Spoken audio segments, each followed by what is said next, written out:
खैर मकदम है आप सभी का बिग बुलेटिन में। आपके साथ मैं हूं समीर अब्बास। सुप्रीम कोर्ट के 4 सीनियर मोस्ट जजों और चीफ जस्टिस के बीच का विवाद फिलहाल सुलझता नजर नहीं आ रहा। अटॉर्नी जनरल के वेणुगोपाल और बार काउंसिल ऑफ इंडिया के चेयरमैन मनन मिश्रा ने कल चारों जजों के काम पर लौटने के बाद यह दावा किया था कि जजों के बीच का विवाद सुलझा लिया गया है। लेकिन आज अटॉर्नी जनरल को फिर यह कहना पड़ा कि विवाद अब भी कायम है और इसे निपटाने में अभी 2-3 दिन और लगेंगे। हालांकि सीजेआई दीपक मिश्रा अब खुद इन चारों जजों से मिलकर उन्हें मनाने की कोशिश कर रहे हैं, लेकिन इस मुद्दे पर हो रही सियासी रस्साकशी हालात को और बिगाड़ रही है। संघ के कई नेताओं ने आज इस विवाद में आग में घी डालने का काम किया। सीजेआई को उनके किए कुछ फैसलों के आधार पर नेशनलिस्ट बताने की कोशिश की गई और 4 विद्रोही जजों के आरोपों के पीछे सियासी मोटिव गिनाया गया। कांग्रेस का कहना है कि आरएसएस के जरिए बीजेपी जुडिशरी पर निशाना साध रही है और इस विवाद का हल खुद सरकार की जिम्मेदारी है। उधर मोदी सरकार के मंत्री गिरिराज सिंह ने डी राजा की जज से मुलाकात का जिक्र करते हुए आरोप लगाया कि विपक्ष देश का माहौल खराब करने में लगा हुआ है। इस सब के बीच देश बस एक सवाल का जवाब जानना चाहता है कि क्या सुप्रीम कोर्ट में अब सब ठीक हो गया है माय लॉर्ड। इसी पर करेंगे बात अपने तमाम खास मेहमानों से, लेकिन पहले यह रिपोर्ट। मुल्क में पहली बार जस्टिस वॉर, जजों की नाराजगी से सुलगी सियासत। सुप्रीम कोर्ट के अंदर क्या है असली झगड़ा? क्या सुप्रीम कोर्ट में सब ठीक हो गया माय लॉर्ड? मुल्क की तारीख में पहली बार सुप्रीम कोर्ट के जजों ने प्रेस कॉन्फ्रेंस की। सुप्रीम कोर्ट में दूसरे नंबर के जज जस्टिस तलमेश्वर ने कहा कि सुप्रीम कोर्ट इंतजामिया सही ढंग से काम नहीं कर रही है। वाज़ेह है कि केसों के तआयुन और दीगर मामलों को लेकर सुप्रीम कोर्ट के 4 सीनियर जजेस ने प्रेस कॉन्फ्रेंस करते हुए इख्तलाफात को मंजर आम पर लाया था। वहीं अब संघ ने चारों जजों के किरदार पर सवाल उठाए हैं। संघ अब खुलकर चीफ जस्टिस की हिमायत में आ गया है। जागरण मंच के कन्वेनर अश्वनी महाजन का कहना है कि चीफ जस्टिस के किरदार पर सवाल उठाना गलत है। वहीं कांग्रेस सीनियर लीडर सुरजेवाला का कहना है कि काफी दुख की बात है कि बीजेपी आरएसएस के जरिए अदलिया पर निशाना साध रही है। पूरा मुल्क चाहता है कि सीनियर जजों ने जो मसाइल उठाए हैं उसे हल किया जाए, जबकि बीजेपी लीडर गिरिराज सिंह ने कांग्रेस पर पलटवार करते हुए कहा है कि कांग्रेस मुल्क का माहौल खराब करने में लगी हुई है। In an unprecedented development, 4 senior-most judges of the Supreme Court addressed a press conference and also released a copy of the letter written by them to the Honorable Chief Justice of India. The observations made by the Honorable Judges and the issues raised by them in the press conference and in the letter are extremely disturbing and have far-reaching consequences for the values that we hold sacred. मैं तो पहले भी कहा कि कांग्रेस के चेहरे निकल करके सामने आ गए,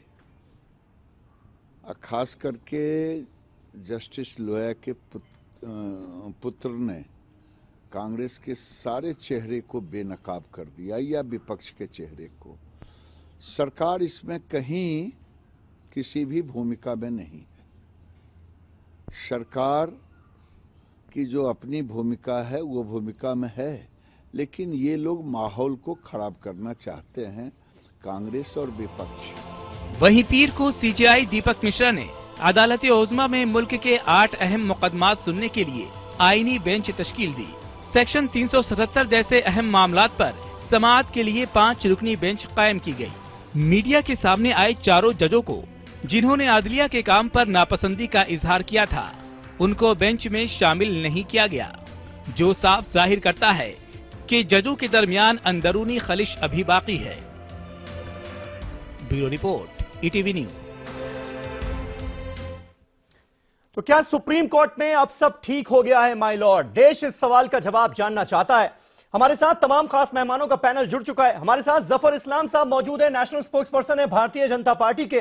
कांग्रेस पार्टी के नेशनल स्पोक्स पर्सन अभय दुबे साहब हमारे साथ लाइव मौजूद हैं। इसके अलावा यासिर जिलानी संघ का पक्ष रखने के लिए आज हमारे साथ स्टूडियो में मौजूद हैं। सुप्रीम कोर्ट के जाने माने वकील डॉक्टर सूरज सिंह हमारे साथ इस बहस को आगे बढ़ाएंगे, क्योंकि सुप्रीम कोर्ट के जजों का यह पूरा मसला है। उनसे तमाम बारीक सवालों के जवाब आज हम लेंगे।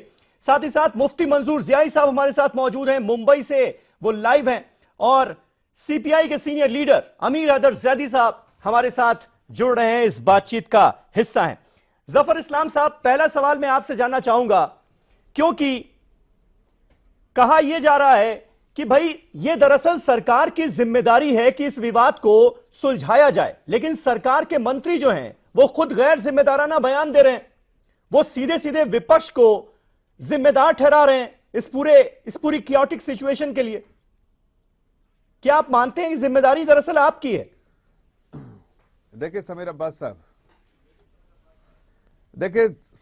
साहब, पहली बात तो आपको यह समझनी पड़ेगी कि जो जुडिशरी है देश में वो कंप्लीट इंडिपेंडेंस एंजॉय करता है।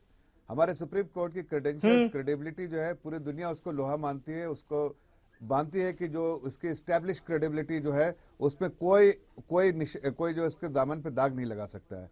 अब बात रही कि अगर अंदरूनी कुछ ऐसे डिफरेंसेस रहे होंगे, हो सकता है रहे होंगे जजेस के बीच में और सीजीआई के बीच में, तो ये उनका आंतरिक मामला है, अंदरूनी मामला, उसमें किसी तरह के भी इंटरफेरेंस की कोई भी हेडरूम, कोई भी स्कोप नहीं है।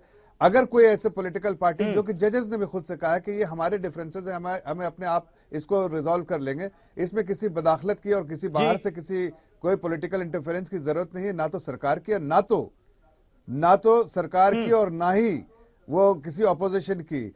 अब ऑपोजिशन ने इसको ऐसे देखा है जैसे बोलता है जो ट्रबल वाटर में कहीं ना कहीं आदमी सोचता है कुछ अपने फायदे के लिए, तो नैरो पॉलिटिकल गेन्स के लिए इन्होंने कुछ कोशिश ऐसी करने की कोशिश की जो एक तरह का स्टंट था, और पॉलिटिकल स्टंट जो कभी कभी पॉलिटिकल पार्टी नहीं, लेकिन जफर भाई वो बात तो समझ में आती है कि कोई पॉलिटिकल प्रेशर जाहिर है जजों पर नहीं होना चाहिए, लेकिन कांग्रेस पार्टी का यह मानना है कि ये जो विवाद है, जो वाजिब सवाल उठाए हैं इन 4 जजों ने, उसकी कम से कम सुनवाई तो हो और उस दिशा में पहल तो की जाए, इस मसले का हल ढूंढने की कोशिश की जाए, इस विवाद को सुलझाने की पहल की जानी चाहिए सरकार की तरफ से, जो कि नहीं हो रही। आप लोग सिर्फ इस मसले को भी पोलराइज करने में लगे हुए हैं, यह आरोप लगाया गया। Not at all. पोलराइज किस बात के? नहीं, पोलराइज किस बात के लिए? क्या इसमें स्कोप, कोई हेडरूम अवेलेबल है किसी चीज को, किसी का इंटरफेरेंस या मदाखलत के लिए?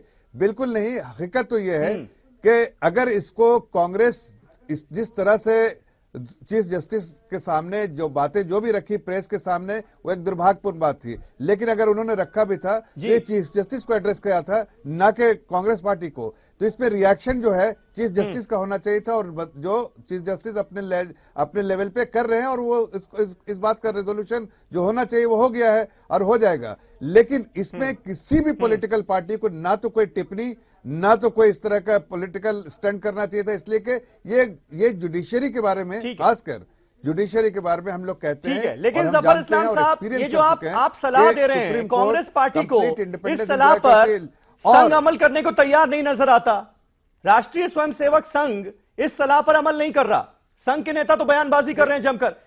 यासिर जिलानी हमारे साथ मौजूद हैं। यासिर, ये बताइए कि अब मतलब ये जजों का जो आप डिस्प्यूट है आपसी, उसको भी आप नेशनलिस्ट और देशद्रोही, नेशनलिस्ट वर्सेस देशद्रोही वाला रंग देना चाहते हैं क्या? आज जिस तरह से एक के बाद एक 4 संघ के नेताओं के बयानात सामने आए कि भाई जस्टिस दीपक मिश्रा जो हैं वो राष्ट्रवादी हैं, वो राष्ट्रवादी फैसले करते हैं, इन 4 जजों की मंशा पर सवाल उठाते हुए आप लोग नजर आ रहे हैं, इसको भी क्या, इसीलिए तो कांग्रेस पार्टी आरोप लगा रही है कि पोलराइज करने की कोशिश आप लोग इसमें भी ढूंढ रहे हैं। मुझे बहुत हैरानी हो रही है कि कांग्रेस पार्टी कैसे सवाल उठा सकती, और अगर जस्टिस दीपक मिश्रा को आप राष्ट्रवादी कहते हैं तो इसमें प्रॉब्लम की क्या बात है? जो हिंदुस्तान का अगर कोई आदमी, चाहे सर्वोच्च न्यायालय का वो जज है, तो राष्ट्रवादी तो है ना, वो हिंदुस्तान का रहने वाला है, तो उसमें कोई बहुत बड़ी कंट्रोवर्सी बनाने की जरूरत नहीं। लेकिन वो जस्टिस दीपक मिश्रा को इस अंदाज में कहा जा रहा है राष्ट्रवादी की, जैसे जिन 4 जजों ने सवाल उठाए वो राष्ट्रवादी नहीं है। नहीं, दिक्कत यहां पर है ना। देखिए दिक्कत क्या, दिक्कत उन्होंने 4 जजों ने कब शुरू करी?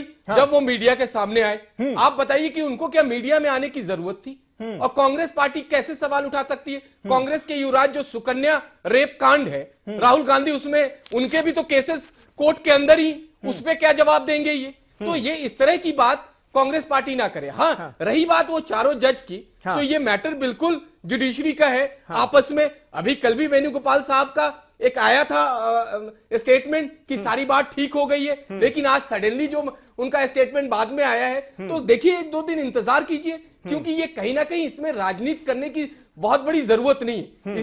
ये हमारे, तो आप लोग राजनीति तो कर रहे हैं नहीं, इस तरह हम के नहीं बयानों से। अगर हमने किसी के बारे में, आप बताइए कि हिंदुस्तानी है, उसको अगर हमारे किसी लीडर ने कहा है कि वो राष्ट्रवादी है, इसमें गलत क्या कह दिया? हाँ, तो नहीं, क्या कुछ गलत नहीं कहा, नहीं, कुछ गलत नहीं कहा, क्या लेकिन गलत उन कह चार दिया? जजों के रवैये पर भी तो सवाल अच्छा, खड़े कर एक रहे हैं बात आप। आप बताइए, आप मतलब वो सवाल, जो सवाल उठाए वो पूरा हो जाता है, आपके लिए ना जाने क्यों। आप सिर्फ ये बताएं कि उनको क्या जरूरत थी? हाँ। जजेस हैं, उनको अपॉइंटमेंट कौन देता है? वो डायरेक्ट, अगर उनके अंदर कोई इस तरह की बात थी, प्रेसिडेंट से बात कर सकते थे। वो अपने उसके ऊपर भी, उसके नीचे 2 लोग और आते हैं जो मेन पावरफुल, मतलब राजीव तुली जो कि आपके दिल्ली के प्रांत प्रचारक हैं, उनका साफ कहना है कि सियासी मोटिव था उन 4 जजों की प्रेस कॉन्फ्रेंस के पीछे। किस सियासी मोटिव की बात कर रहे हैं जी ने आप? जो जजों बात कही है, नहीं, तो जजों को आप अपनी सियासत में क्यों घसीट रहे हैं भाई? आप देखिए कि एक जज डी राजा से मुलाकात करते हैं तो आपको वो क्या संदेश भारत को देते हैं? हाँ। ये बताइए। तो आपको क्या, जो लोग देख रहे हैं, जो हिंदुस्तान देख रहा है, वो वहां की पब्लिक क्या आप बेवकूफ समझ रहे हैं? और जजों को इतनी क्या हड़बड़ाहट हो गई थी? ठीक है। वो हिंदुस्तान, क्या उनके अंदर टॉलरेंस खत्म हो गई? ठीक है। अबे दुबे साहब, रणदीप सिंह सुरजेवाला को क्यों ऐसा लग रहा है? उनका ट्वीट मैंने देखा, वो कह रहे हैं कि सीधे सीधे आरएसएस के जरिए बीजेपी देश की जुडिशरी को निशाना बना रही है। बड़ा आरोप उन्होंने लगाया है आज।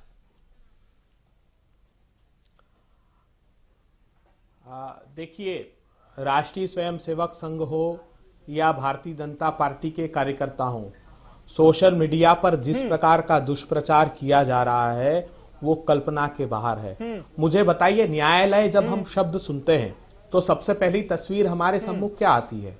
वो एक न्याय की मूर्ति जिसकी आंखों पर निष्पक्षता की पट्टी बंधी है, और एक न्याय का तराजू जो इस बात के लिए निर्धारित किया गया है कि सत्य की ओर ही झुके। अगर न्याय की मूर्ति से वो आंखों पर निष्पक्षता की पट्टी खुल रही है और तराजू असत्य की ओर झुक रहा है, तो जिन उद्देश्य, पवित्र उद्देश्यों के लिए न्यायमूर्ति सर्वोच्च न्यायालय में हैं, या तो वो अपने पद की गरिमा न्याय के साथ बंधे रहें या न्याय की खातिर बाहर आकर बात करें। उन्होंने चीफ जस्टिस ऑफ इंडिया को इस सरोकार का पत्र भी लिखा। ये मिस्टर जिलानी, क्या कौन सा रेप केस राहुल गांधी का, कौन सा रेप केस है राहुल गांधी का? बताइए, कोई है सर्वोच्च न्यायालय में? झूठ बोलते हैं नेशनल टीवी पर आकर, डिफेमेशन का केस करेंगे आप पर डिफेमेशन का। बताइए कौन सा रेप केस है सुप्रीम कोर्ट में? झूठ बोलते हैं आप, ऐसी बात कर रहे हैं। कौन सा केस है बताइए? सच्चाई आपके सामने आ गई तो की सुप्रीम कोर्ट आप अपने पहले दामन में झांक के देखें कि आपका दामन इतना दागदार है। किसी दूसरे केस का यहाँ पर बहुत बड़े मुद्दे पर हम डिस्कस करने बैठे हैं, उसी पर बात हो। ठीक है, कोई अलग से बात नहीं कर रहा हूँ, जो संदर्भ में वही बात मैंने रखी है। ठीक है, अबे जी अपनी बात कंप्लीट करें आप। अब ये जिलानी जी से पूछिए, और अब 1 मिनट, अब जफर इस्लाम और जिलानी जी से पूछिए मेमोरेंडम ऑफ प्रोसीजर क्या होता है? इस डिबेट में आए नहीं है, पूछिए मेमोरेंडम ऑफ प्रोसीजर क्या होता है, पूछिए जरा दोनों से। जो जजेस ने मुद्दा उठाया है मेमोरेंडम ऑफ प्रोसीजर का, ये जिलानी जी से पूछिए क्या होता है। डिबेट में आए नहीं है। नहीं, आप बताइए ना, हिंदुस्तान को 70 साल से बता रहे थे, पूछिए मेमोरेंडम ऑफ प्रोसीजर क्या है, इनकी सरकार ने लोकसभा में क्या जवाब दिया है? नहीं, आप बताइए ना, आपके मंत्री ने क्या जवाब दिया है सुप्रीम कोर्ट को मेमोरेंडम ऑफ प्रोसीजर पर? पूछिए इनसे। चलिए, मेमोरेंडम ऑफ प्रोसीजर का यहां पर हम जिक्र कर रहे हैं, जुडिशियल एथिक्स की बात कर रहे हैं, तो हमारे साथ सुप्रीम कोर्ट के जाने माने वकील डॉक्टर सूरज सिंह बैठे हुए हैं, उन्हीं से पूछ लेते हैं ना। सिंह साहब, ये बताइए कि बार बार ये बात कही जा रही है, उन 4 जजों पर सवाल जो लोग खड़े कर रहे हैं वो इस मसले को उठा रहे हैं कि भाई इन 4 जजों के पास राष्ट्रपति के पास जाने का भी तो रास्ता था, वो उन्होंने क्यों नहीं अख्तियार किया? खुलेआम इस तरह से प्रेस कॉन्फ्रेंस क्यों कर दी? क्या ये वाजिब सवाल है? क्या जायज सवाल है? क्या? देखिए समीर भाई, इस चीज को दो, और उसमें जुडिशियल एथिक्स की बात की जा रही है कि जुडिशियल एथिक्स ये कहते नहीं है कि भाई कोई प्रेस कॉन्फ्रेंस कर दे। इस सारे प्रकरण को 2 तरीके से देखा जा सकता है। हाँ, एक है कि ये बहुत दुर्भाग्यपूर्ण हुआ और ऐसा तो नहीं करना चाहिए था, और दूसरे ये कि आज जो ट्रांसपेरेंसी की रिक्वायरमेंट है जी, जो सारी चीजें सबके सामने आए, वो इतनी हो गई कि सुप्रीम कोर्ट के जजेस भी प्रेस कॉन्फ्रेंस कर रहे हैं। तो इसलिए इसको हम ये ना समझ के कि ये क्या हुआ। मर्यादा क्या होती है? मर्यादा होती है कि किसी पर्पज के लिए, किसी उद्देश्य के लिए होती है। तो यहां अगर उनकी तकलीफ थी उन्होंने रखी, लेकिन चीफ जजेस होने के नाते उनके पास दूसरे उपाय थे। जैसे सबसे पहला उपाय था कि फुल कोर्ट रेफरेंस, जो सुप्रीम कोर्ट की बार एसोसिएशन ने सुझाव दिया था कि एक जज नहीं है 23 जज हैं, तो 4 जजेस में और एक चीफ जस्टिस में अगर मतभेद है तो वो पहले अपने घर में रखते और देखिए, भारत के जो सबसे इंपॉर्टेंट केसेस है वो सुप्रीम कोर्ट में जाते हैं, उनको वो डिसाइड करते हैं। हाँ। वो जो डिसाइड करते हैं सरकार उसको मानती है, सारी दुनिया उनको मानती है, भारत के लोग मानते हैं। ऐसे में बाहर आना इस तरह से मैं नहीं समझता कि उन्होंने कोई समझदारी की बात की।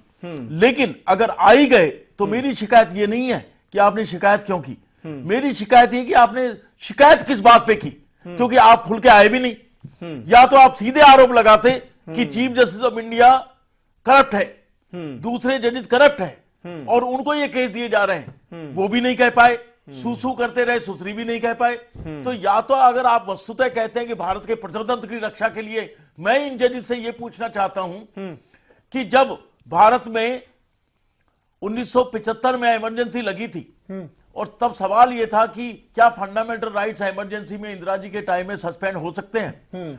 5 में से 4 जजेस ने कहा कि जो सरकार कानून बनाएगी इमरजेंसी का वही कानून है, फंडामेंटल राइट सस्पेंड हो जाएंगे।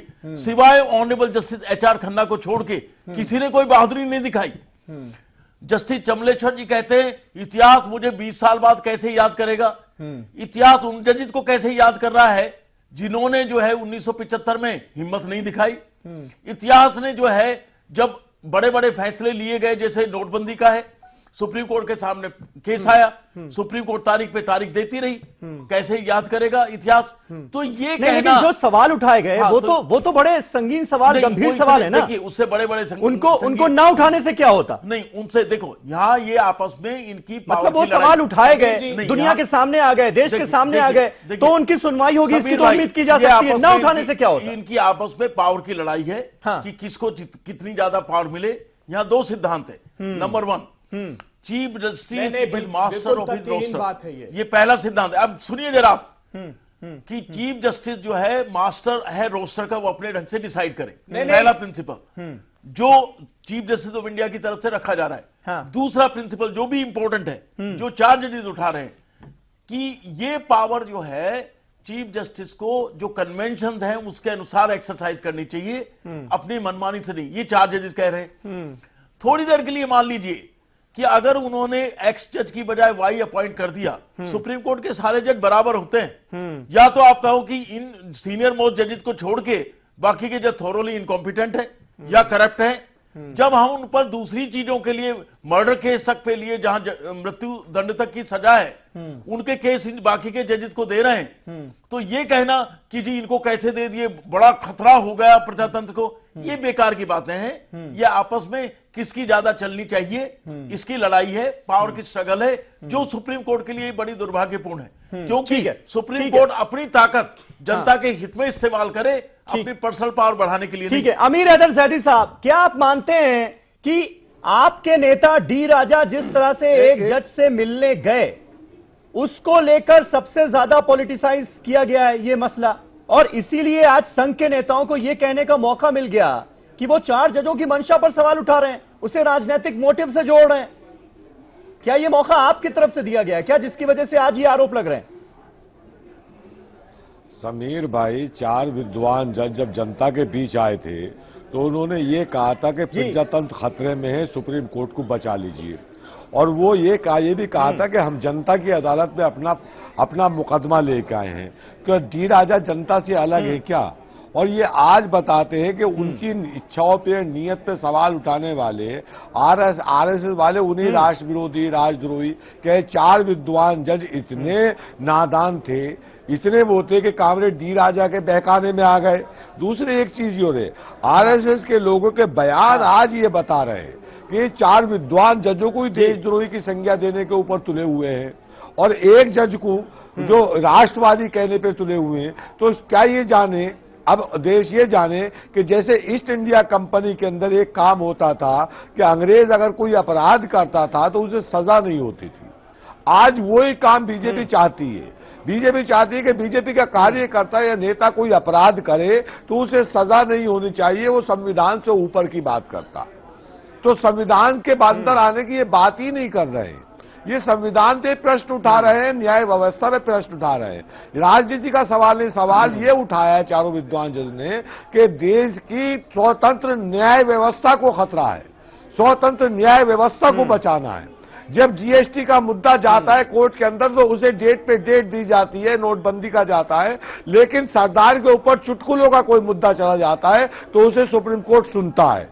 सवाल यह बन जाता है कि कौन से मुद्दे आप कोर्ट में सुने जा रहे हैं और कौन से नहीं सुने जा रहे हैं। कोर्ट की हालत जब इतनी होगी तो 4 विद्वान जजों को सलूट करना चाहिए देश को कि देश की न्याय व्यवस्था को बचाने का या जो प्रश्न अंदर खाने कुछ हो रहा था उसे बाहर लाने का काम इन्होंने किया है और इससे देश की कानून व्यवस्था साहब, लेकिन उस मुलाकात को लिया कैसे गया है? आपके राजनीतिक विरोधी उस मुलाकात को पेश कैसे कर रहे हैं, यह भी तो अपने आप में बड़ी इंपॉर्टेंट बात है। गिरिराज सिंह कह रहे हैं कि डी राजा आखिर गए किस लिए थे उन जज साहब से मिलने के लिए?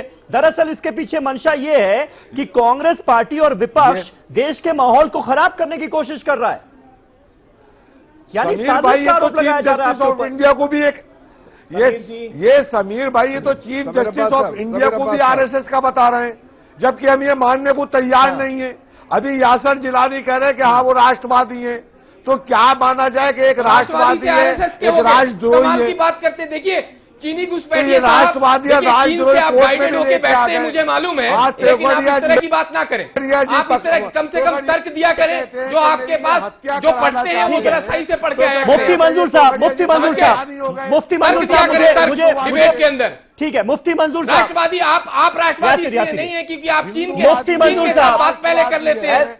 देशवादी है। मुफ्ती मंजूर साहब, साथ आपकी मैं आपको ये जानना चाहूंगा, यासिर आवाज नहीं जाएगी, आवाज आवाज नहीं जाएगी। मुफ्ती मंजूर साहब, एक आम नागरिक के तौर पर क्या ये सब कुछ जिस तरह से ये पूरा विवाद सामने आया, एक आम आदमी का भरोसा देश की जुडिशरी के लिए क्या इससे कम होगा या बढ़ेगा? देखिए समीर भाई, इतना संवेदनशील मामला जो हम सबके बीच से गुजर रहा है, हिंदुस्तान का हर एक नागरिक इस बात को सोचने पे मजबूर हो गया है कि यही अच्छे दिन थे जिसका इंतजार हिंदुस्तान के 125 करोड़ लोग कर रहे थे। अगर ये अच्छे दिन थे तो हमें पुराने दिन ही हमें वापस लौटा दो जो हमारे पास पुराने थे। इंपॉर्टेंट पहलू हमारा ये है कि आज इतने ऐसे कैसी कंडीशन आ गई कि इन जजों को बाहर आना पड़ा, रोड पर बैठ करके प्रेस कॉन्फ्रेंस करनी पड़ रही है या घरों के बाहर निकलना पड़ रहा है। वो संविधान, जिस संविधान की रक्षा करने के लिए हम सब इस बात पर उम्मीद के साथ उम्मीद रखते हैं कि हमें इंसाफ अगर मिलेगा तो सुप्रीम कोर्ट से मिलेगा। आज जजों को जब इंसाफ नहीं मिल पा रहा है, अगर उन पर उंगलियां उठाई जाएंगी तो हम जाएंगे कहां? क्या हमारा हिंदुस्तान टूटेगा या नहीं टूटेगा? ऐसी कंडीशन हमारे सामने आ रही है, हमारा संविधान टूट जाएगा, हिंदुस्तान टूट जाएगा। जहां पर संविधान में बैठे हुए जजों के ऊपर उंगलियां उठने लगेंगी तो हम जाएंगे कहां?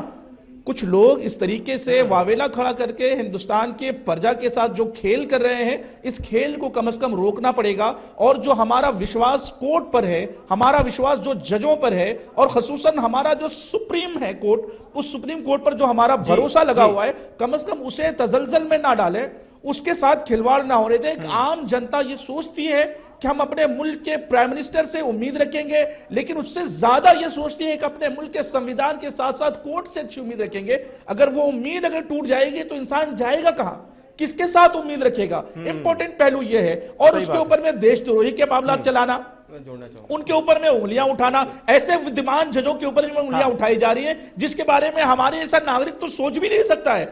यही थे ना जज जिन्होंने औरतों के मसले पर गुफ्तगू की थी, यही वो जज थे जिन्होंने, सुन लीजिए ना समीर भाई, यही वो जज थे। खुद कॉन्ट्रडिक्ट कर रहे हैं कि नहीं, देखिए प्रधानमंत्री और सरकार पर सवाल तो उठाए जा सकते हैं, सरकार की जवाबदेही होती है, फर्क को समझना होगा। यही वो जज है 125 करोड़ समीर भाई, यही वो जज है जिन्होंने 3 तलाक के मसले पर गुफ्तगू की थी। खत्म हो गया, ठीक है। यही इसी हिंदुस्तान के अंदर रात के अंदर कोर्ट खोली गई थी, तब आप कहां चले गए थे? इसी हिंदुस्तान में वो यहीं पर थे, लगाई गई थी, तब भी वो यहीं थे। यासिर, एक छोटा सा ब्रेक लेना पड़ेगा मुझे यहां पर, एक छोटा सा ब्रेक लेना पड़ेगा। लेकिन जस्टिस लोया की मौत की जांच की वजह भी क्या इस विवाद की एक जड़ है क्या? क्योंकि लगातार इसको लेकर बहुत सारे सवालात उठाए जा रहे हैं। जस्टिस लोया जो सोहराबुद्दीन फर्जी एनकाउंटर की जांच कर रहे थे, तो उसको भी लेकर तरह तरह के सवाल खड़े किए जा रहे हैं। आज सुप्रीम कोर्ट ने भी कहा है कि आखिर जस्टिस लोया केस की जांच में इतना गोपनीय क्या है? इस जांच से जुड़ी हुई सारी बातें सबके सामने आनी चाहिए। इसके पीछे कोर्ट की मंशा क्या थी, इस पर भी हम बात करेंगे। एक छोटा सा ब्रेक ले रहे हैं, फौरन हो रहे हैं हाजिर, कहीं ना जाइएगा, बने रहिए हमारे साथ।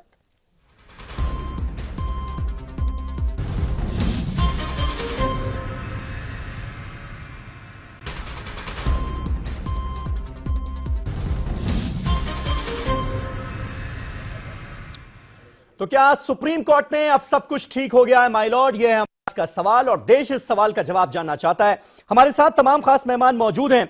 जफर इस्लाम साहब हमारे साथ मौजूद हैं। जफर इस्लाम साहब, आज ही सुप्रीम कोर्ट में यह कहा कि भाई जो सीबीआई जज BH लोया थे उनकी मौत किन हालात में हुई, और आज ही होता क्या है, महाराष्ट्र सरकार के अधीन जो पुलिस आती है नागपुर की, वो ये कहती है कि जस्टिस लोया की मौत हार्ट अटैक से हुई है। जांच में यह बात सामने आ गई है, पोस्टमार्टम रिपोर्ट भी यह कह रही है इस मामले में आगे जांच की जरूरत नहीं है।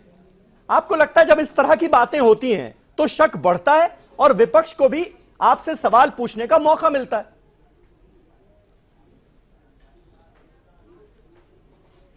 देखिए, जब सत्ता में हम रहते हैं या कोई भी पार्टी रहती है तो विपक्ष का अधिकार है सवाल पूछे, लेकिन विपक्ष की उसकी भी कोई सीमा होती है और कहां पूछना चाहिए। अब अगर ये सुप्रीम कोर्ट का मामला है, अभी टेक्निकल सवाल कर रहे थे हमारे अभय दुबे जी, हमारे मित्र, मेमोरेंडम ऑफ प्रोसेस क्या होता है, प्रोसीजर क्या होता है। देखिए, हम उस टेक्निकल सवाल में नहीं जानना चाहते कि रोस्टर किसके अथॉरिटी है, किस तरह से किस मेरिट पे दिया जाता है और सीनियरिटी पे दिया जाता है या नेशनल सिक्योरिटी के बेसिस पे दिया जाता है। बहुत सारी चीजें जो है मेमोरेंडम ऑफ प्रोसीजर में लिखी हुई चीजें हैं, बट उसको टेक्निकल चीजें से हट के मैं बात करना चाहता हूं, इसलिए कि यहाँ पर कोई टेक्निकल डिस्कशन नहीं है। यहाँ पर डिस्कशन है, जो मुद्दा है वो 4 जजेस का मुद्दा है कि उनकी जो थोड़ी बहुत जो इख्तिलाफात थी, वो जो उनके दिमाग में जो भी उनकी ये थी, जो भी वजह थी, वजूहात लोगों के सामने उन्होंने रखी, लेकिन उन्होंने ये नहीं कहा कि मुझे जफर साहब ऑपोजिशन की तरफ से कहीं ना कहीं ये साबित करने की कोशिश की जा रही है कि इस डिस्प्यूट की जड़ जो है, जो बोन ऑफ कंटेंशन है, वो जज लोया की मौत की जांच है, और जिस तरह से इस केस को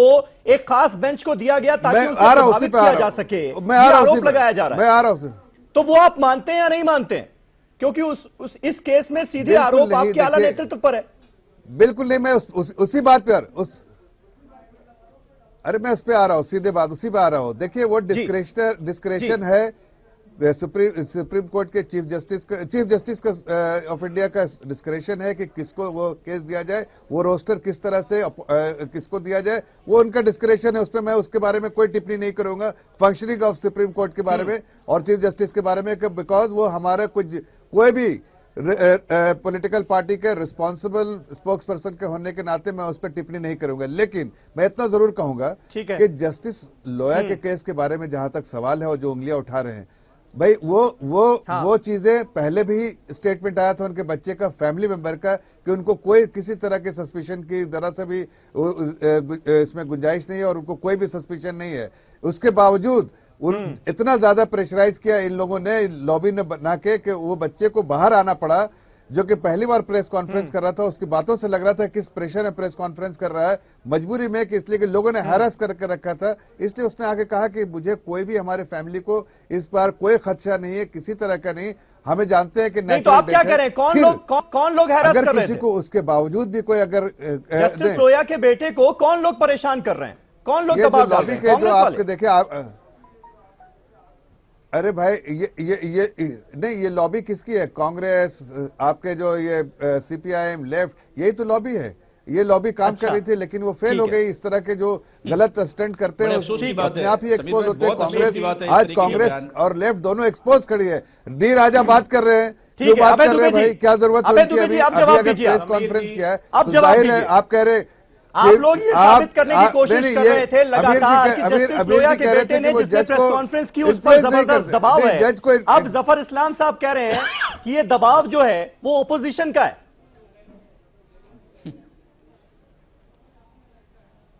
देखिए समीर जी, मेरे विद्वान साथी जफर इस्लाम साहब बहुत विद्वान है, विषयों पर बहुत अच्छी जानकारी है उनकी, मगर जफर इस्लाम साहब मेमोरेंडम ऑफ प्रोसीजर और रोस्टर दो अलग अलग इशू हैं।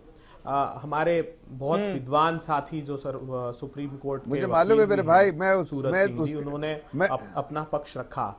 क्या सुन लीजिए प्लीज, मैंने आपके बीच में नहीं बोला, आप विद्वान साथी हैं। देखिए क्या हुआ, न्यायाधीशों ने, सबसे पहला ट्वीट आया इनके पत्रकार वार्ता के बाद सुब्रमण्यम स्वामी जी का।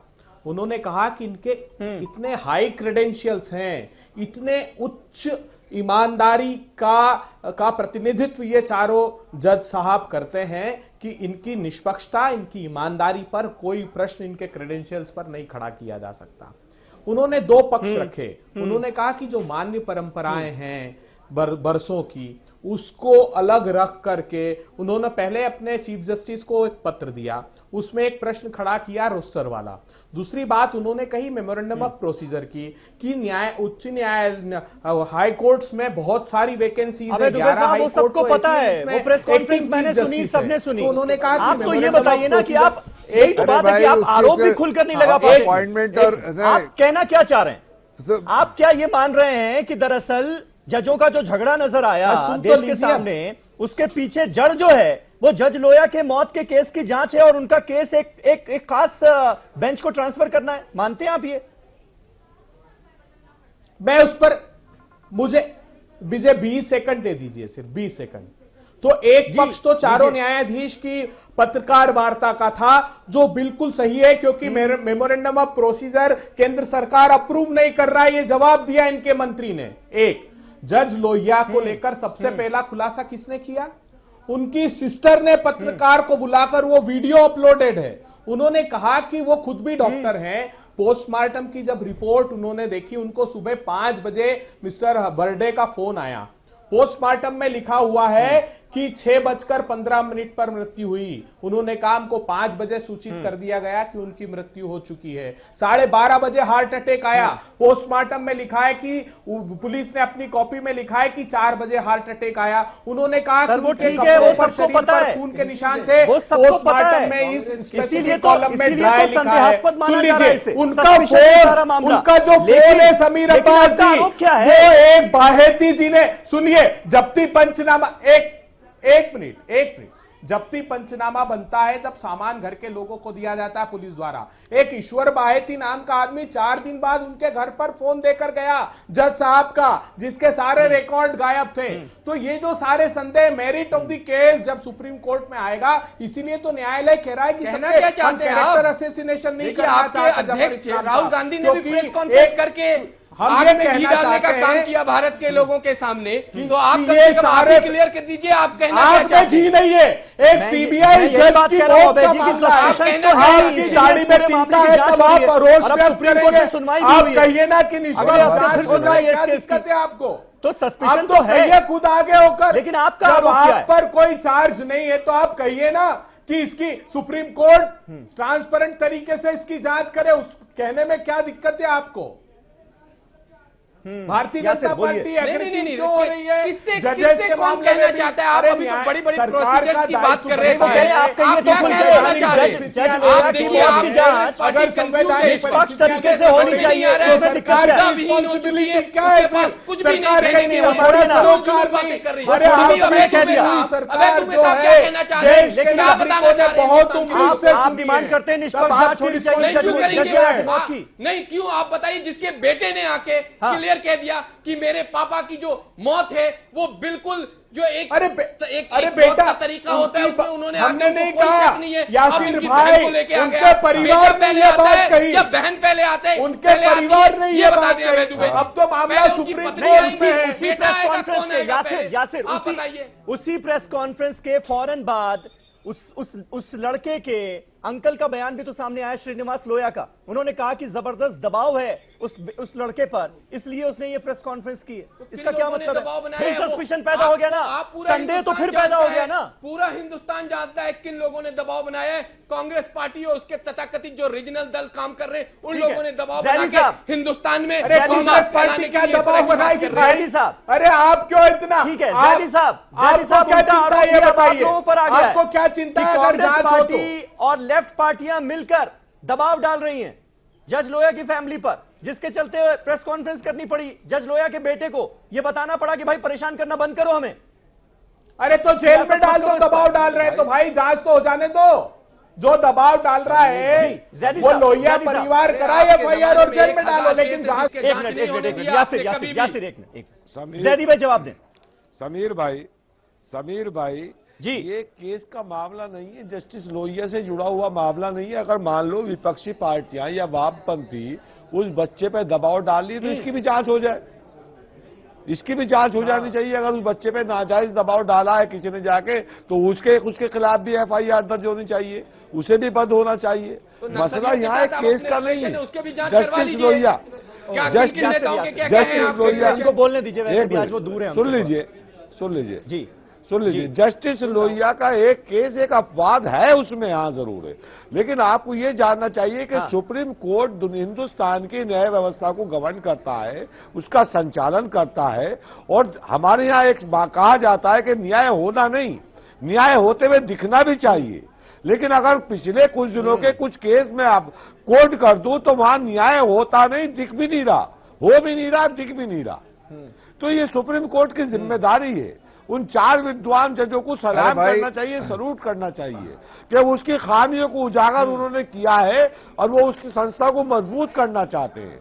हमारी जुडिशरी बहुत मजबूत है और वो मजबूती के साथ काम कर रही है। अमीर हैदर जैदी साहब, आज की खबर आपको पता है ना, जस्टिस अरुण मिश्रा जो इस केस की सुनवाई पहले भी कर रहे थे, आज फिर उन्होंने की तहसीन पूनावाला की याचिका पर, और उन्होंने खुद ये बात कही है जो बात आप कह रहे हैं कि भाई इस केस में संदेह किस बात का है, सारी बातें सबके सामने आनी चाहिए। मिश्रा फिर आप उन्हीं जज के फैसलों पर अगर सवाल खड़े कर देंगे तो कैसे चलेगा? देखिए, जस्टिस मिश्रा की अदालत के अंदर जब ये पिटीशन गई थी तो जो विद्वान वकील थे उन्होंने भी एतराज किया था और पिटीशन को विड्रॉल करने की बात की थी, लेकिन नहीं हुई। पहले 7 जजों की बेंच सुनने वाली थी, फिर 5 की सुनने लगी। मसला ये नहीं है, मसला यह है कि न्याय व्यवस्था के अंदर जो हुआ है, मैं इनसे बीजेपी से पूछना चाहता हूं, ये अपने राष्ट्रीय अध्यक्ष को क्यों अपराधी बनाना चाहते हैं? अरे भाई, इनके बड़े नेता हैं अमित शाह, उनके ऊपर आरोप लग रहे हैं जस्टिस लोहिया की हत्या के, वो अच्छे आदमी हैं, तो इन्हें खुले दिल से कहना चाहिए भाई किसी भी बेंच से फैसला सुनवा लीजिए, कोई भी जांच एजेंसी कहना चाहिए जांच कर लीजिए, लेकिन ये वो तो नहीं कर रहे, बल्कि उन्हें अमित शाह को संदिग्ध बनाने का काम कर रहे हैं। ये अमित शाह को संदिग्ध बनाने का काम ये लोग कर रहे हैं। हम नहीं कह रहे। और जस्टिस लोहिया के बच्चे का हाव भाव ये बता रहा था, उसकी प्रेस कॉन्फ्रेंस से किसे फायदा पहुंचने जा रहा है, वो बीजेपी को पहुंचने जा रहा है। जवाब सुन बीजेपी डाल के लेके आइए। जफर भाई बताएं। देखिए, मैं इस पे जवाब देना चाहता हूँ। हाँ, मैं सुन लिया, मैंने सुन लिया, सवाल सुन लिया उनका। देखिए, मैं हम शुरू से कह रहे हैं, अभी नहीं और पहली बार नहीं कह रहा हूँ, हमारे सारे प्रवक्ताओं ने कहा, हमारे सीनियर लीडर्स ने कहा और हमारे जितने भी बड़े जो नेता हैं उन सब ने कहा एक ही चीज कि सुप्रीम कोर्ट के फंक्शनिंग में और उनके अंदर किस तरह से चाहे जांच हो, चाहे पड़ताल हो, चाहे वो कोई भी इंस्ट्रक्शन दे, वो डिस्क्रेशन सुप्रीम कोर्ट का है। हम उसमें किसी तरह का हस्तक्षेप नहीं करना चाहते और ना उसके पर कोई टिप्पणी करना चाहते हैं।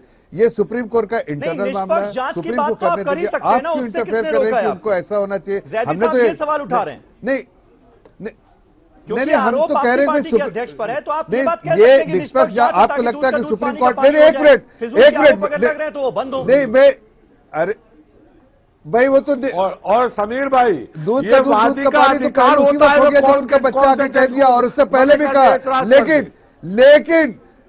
लेकिन कोर्ट में वादी का अधिकार होता है, बारे में मैं क्यों करने वाले का अधिकार होता है, हमें मालूम है, आपने देखा नहीं किस जज पे एतराज करे।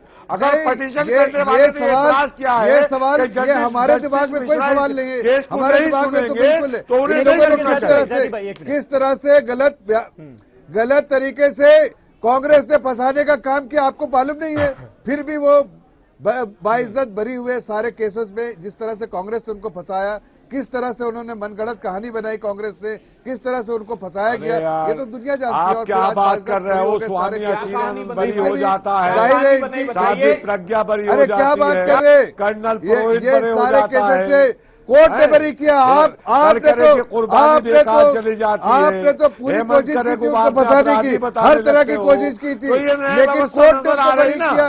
और आज के अगर कोर्ट का कोई केस है, ये देश की न्याय व्यवस्था को इसमें हमें और आपको कोई टिप्पणी करने की जरूरत नहीं है। अगर टिप्पणी करते हैं तो मतलब आप कोर्ट पे टिप्पणी करते हैं उनके। ठीक है, ये तो सियासी बात होगी, लेकिन डॉक्टर सूरत मैं आपसे जानना चाहूंगा, ये क्या पहली बार इस तरह के आरोप लगते हुए देख रहे हैं? क्योंकि आपका सालों का एक्सपीरियंस है, दशकों का एक्सपीरियंस है, मैं आपसे ये बात जानना चाहता हूं क्योंकि मैं एक रिपोर्ट पढ़ रहा था, एक डेटा मैंने देखा कि पिछले 10 साल में तकरीबन 15 ऐसे नेशनल इंपॉर्टेंस के मामले थे जो कि जूनियर जजों की बेंच को सौंपे गए। तब तो इतना बवाल नहीं हुआ, फिर आज क्यों? देखिए 1950 में जब से सुप्रीम कोर्ट स्थापित हुई तब से पहली बार है कि प्रेस कॉन्फ्रेंस में कोई जजेस आए हों। बिल्कुल। तो अगर प्रेस कॉन्फ्रेंस में जजेस आए हैं तो वस्तुतः इतना इंपॉर्टेंट मामला होना चाहिए, इतना घोर अन्याय होना चाहिए जो ये जस्टिफाई करें कि भाई वो अपने न्याय की भावना को नहीं रोक पाए और उन्हें आना पड़ा। और जब सामने देखते हैं कि ऐसा मामला क्या था तो ऐसा कुछ नहीं है। जैसा कि ऑनरेबल जस्टिस अरुण मिश्रा जी ने आज कहा कि भाई लोया की इंडिपेंडेंट जांच कराए, पूरे जो भी दस्तावेज हैं वो पिटीशनर के काउंसिल को प्रोवाइड किए जाएं। हाँ। तो ऐसा कुछ छिपाने की कोशिश नहीं हो रही है कहीं भी।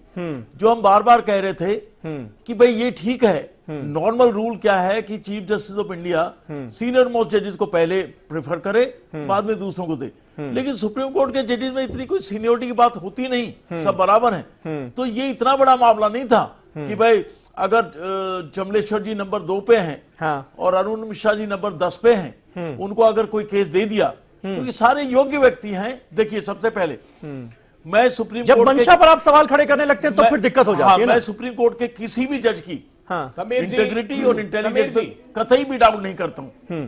तो इसलिए ये कहना कि उनको केस दे दिए जाएंगे तो घोर अन्याय हो जाएगा। बोलिए अभय जी कुछ ऐड करना चाह रहे हैं जल्दी से सर। नहीं, देखिए उन्होंने जो प्रश्न खड़ा किया, उन्होंने कहा जो मान्य परंपरा है दशकों से, उसमें कॉलेजियम को रोस्टर डिसाइड करने का अधिकार है, इसलिए उन्होंने उसकी व्याख्या नहीं की कि वो चाहते नहीं थे कि जो विश्वास देश के नागरिकों का न्याय व्यवस्था पर है वो उठे। ये भी उन्होंने बात कही, लेकिन उनको क्यों आना पड़ा, क्यों बाध्य हुए, उससे भी महत्वपूर्ण बात उन्होंने कही कि क्या कैसे ये, और सरकार ने ये कह दिया कि वो न्यायालय का अंदर का मामला है। अरे मेमोरेंडम ऑफ प्रोसीजर तो सरकार को डिसाइड करना था, क्यों नहीं किया? जब मार्च 17 से आपके पास भेज दिया तब आपने क्लियर करके क्यों नहीं भेजा? उन्होंने कहा कि इतने केसेस पेंडिंग हैं, इतनी रिक्तियां हैं हाई कोर्ट। ठीक है, सुनिए जवाब सुन लीजिए, इसका जवाब सुन लीजिए, फिर वक्त निकल जाएगा। अभय दुबे साहब सवाल खड़ा किया आपने, जवाब सुन लीजिए। डॉक्टर सूरत है हमारे साथ। मेमोरेंडम ऑफ प्रोसीजर क्या होता है कि कॉलेजियम में जब ये आरोप लगाया गया कि ये बहुत ज्यादा ओपन नहीं है, सब कुछ अपने अपने लोगों को दिया जा रहा है, तब एक सुधार की बात आई और सुप्रीम कोर्ट ने कहा भाई इस पे क्या सुझाव हो सकते हैं। हमने भी सुप्रीम कोर्ट में आर्ग्यू किया उस केस में और सारे सुझाव लेने के बाद जजेस ने पहले तो गवर्नमेंट को कहा कि भाई अटॉर्नी जनरल श्री मुकुल रोहतगी को कहा कि आप बताइए सरकार का क्या रुख है। तो रोहतगी साहब ने कहा कि देखो आप अपना काम करें, फिर हमारे पास लाएं, हम ये नहीं कि हम आपको लिख के देंगे और आप उसको वेट करेंगे, फाइनल करेंगे। तो अंततोगत्वा ये हुआ कि जजेस ही डिसाइड करेंगे कि मेमोरेंडम ऑफ प्रोसीजर, इसका मतलब किसकी पावर किस तरह से कॉलेजियम में होगी, कॉलेजियम को बदलें कि नहीं। तो ये बहुत इंपॉर्टेंट मामला था, तो सरकार को इस पे डिसीजन लेना था, तो वो इंपॉर्टेंट बात थी। मतलब आपके हिसाब से सरकार दखल दे सकती है इसमें? देना चाहिए? नहीं, सरकार को दखल अंदाजी नहीं देनी चाहिए। आज अभी तक देखिए, मैं एक दो बात नहीं कहूंगा जी। 1950 से लेके जनवरी 12, 2018 तक सबसे बड़ी जो भारत की अचीवमेंट रही, स्टेट मिनिस्टर पीपी चौधरी का बयान देख लीजिए लोकसभा में। नंबर 1 सिंह साहब, एक मिनट अब जरा सुनिएगा। तो पिछले यानी उन्होंने कहा कि इसको पुनः सुधार करके प्रस्तुत करें सरकार के पास। उन्होंने मेमोरेंडम ऑफ प्रोसीजर को क्लियर नहीं किया। उन्होंने कहा कि संशोधन करके फिर सरकार के पास इंडिपेंडेंस आती है, पावर आती है, तो इंटरनल द्वंद्व होते, तो ये आंतरिक द्वंद्व की कहानी है। आंतरिक द्वंद्व की। मुफ्ती मंजूर जियाई साहब, अब ये आरएसएस के नेताओं की तरफ से जिस तरह से जिक्र किया गया कि भाई जस्टिस दीपक मिश्रा ने, वो राष्ट्रवादी हैं और उन्होंने याकूब मेमन को फांसी, सिनेमा में राष्ट्रगान, इस तरह के फैसले दिए हैं, तो ये आपको नहीं लगता कि ये बहुत ही निचले लेवल पर ले जाने की कोशिश है? कि मतलब ये इस जजों के डिस्प्यूट को भी देशभक्त वर्सेस देशद्रोही की डिबेट उस पर शुरू कर देना, ये तो ये क्या लेवल हुआ? बहुत ही अपमानजनक है ये सारी बातें समीर भाई, बहुत अपमानजनक है। मैं अभी जस्टिस लोया की बहन की काफी गुफ्तगू सुन रहा था और उनके तमाम इंटरव्यूज देख रहा था। उसके अंदर में जो बातें हमने देखी हैं, उससे हमें ये बात साफ साफ हमारे दिमाग में ये बात जाहिर हो रही है और आम हिंदुस्तानियों के पास ये बात जाहिर हो चुकी है कि हिंदुस्तान में कुछ लोग ऐसे हैं जो ये चाहते हैं कि ना कोर्ट हो, ना वकील हो, ना जज हो, ना कुछ हो, सिर्फ कानून हमारा चलेगा, जो हम कहेंगे वो होगा। ये इस तरीके की कुछ भावनाएं उभर रही हैं इस हिंदुस्तान में। लेकिन खसूसन हुकूमत के तमाम जिम्मेदारों से मैं एक अपील जरूर करूंगा आपके माध्यम से कि यकीनन हिंदुस्तान की जो साख है हमारा सुप्रीम कोर्ट, उसको जेर ना होने दें, उसको हमेशा जबर और पेश रखें। उसकी वजह यह है कि हम हिंदुस्तान में एक अलग शनाख्त रखते हैं।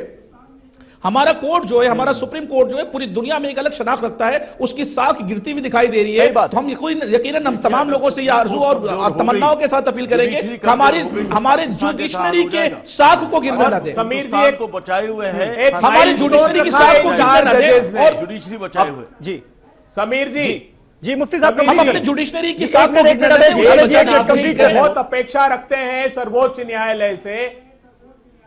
सही बात है जी, समीर मुफ्ती साहब कंप्लीट कर लें। देश के नागरिक अंदर न्यायिक व्यवस्था में झांक कर देखना नहीं चाहते, मगर वो अपेक्षा करते हैं कि सब कुछ साफ सुथरा हो।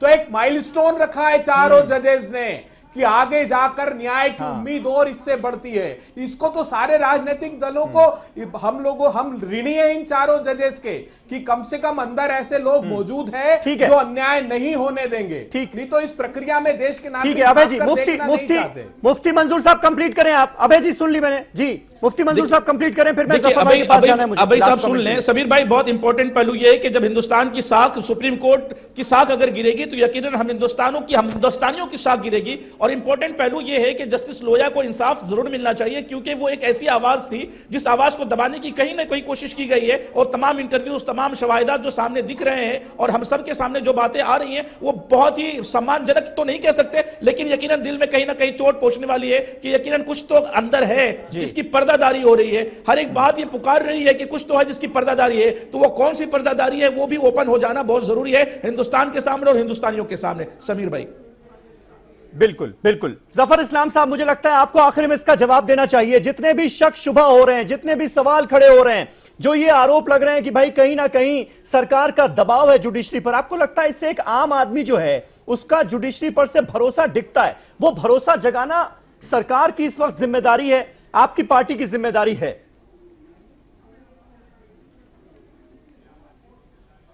देखिए समीर अब्बास साहब, सरकार अगर इंटरफेयर करती है तो इससे भरोसा लोगों को नहीं आएगा।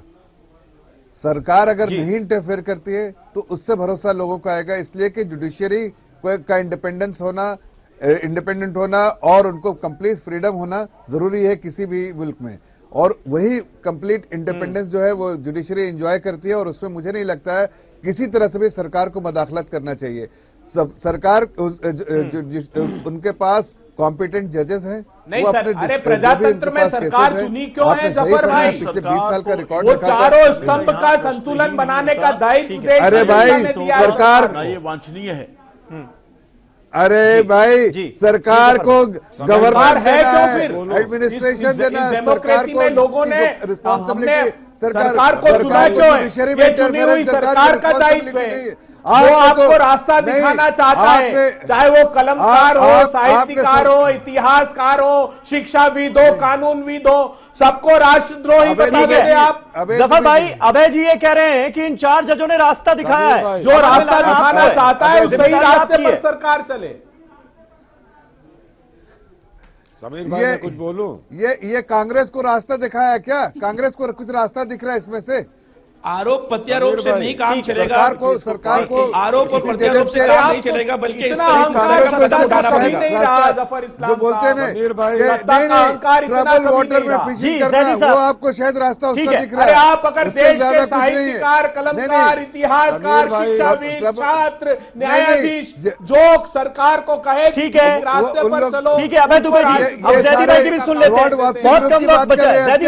जैदी साहब नहीं अवार्ड वापसी ग्रुप की बात कर रहे हैं, सरकार को दखल देने का वक्त है। वापसी ग्रुप की बात कर रहे हैं आप क्या?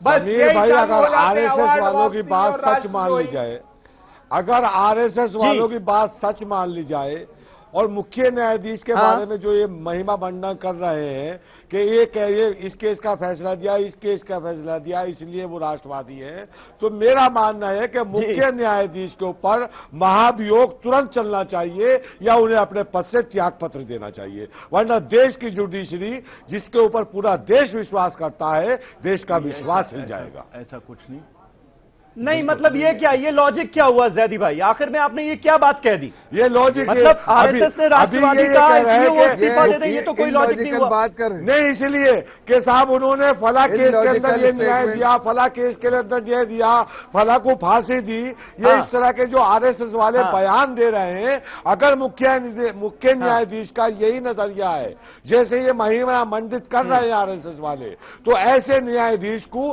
मुख्य न्यायाधीश को के ऊपर महाभियोग चलना चाहिए, वरना देश की न्याय व्यवस्था से पूरे प्रजातंत्र का विश्वास उठ जाएगा, पूरे देश का विश्वास। ठीक है, ठीक है, ठीक है। डॉक्टर सूरज सिंह, आखिर में बस देश ये जानना चाहता है, आरएसएस वाले जो कह रहे हैं, मतलब अटॉर्नी जनरल जो कह रहे हैं कि 1-2 दिन और लगेगा, और चीफ जस्टिस ऑफ इंडिया भी खुद कोशिश कर रहे हैं चारों जजों से मिलकर। आज खुद चीफ जस्टिस इन चारों न्यायाधीशों से मिले हैं जी, फुल कोर्ट में मिली है, पूरी बार एसोसिएशन भी कोशिश कर रही है, बार काउंसिल भी कोशिश कर रही है। आपके चैनल के माध्यम से मैं कहना चाहूंगा जी कि ये समस्या जल्दी ही हल हो जाएगी, जल्दी हल हो जाएगी, और भारत की जुडिशरी पहले से भी ज्यादा मजबूत होकर इसमें निकलेगी। चलिए, बहुत बहुत शुक्रिया, बहुत बहुत शुक्रिया डॉक्टर सूरज सिंह हमारे साथ इस बहस में जुड़ने के लिए। मुफ्ती मंजूर जियाई साहब, अमीर हैदर जैदी साहब, जफर इस्लाम साहब, अभय दुबे जी, बहुत बहुत शुक्रिया। कल एक नए टॉपिक पर नई डिबेट के साथ हाजिर होऊंगा, तब तक आप तमाम खबरों के लिए देखते रहें ईटीवी उर्दू।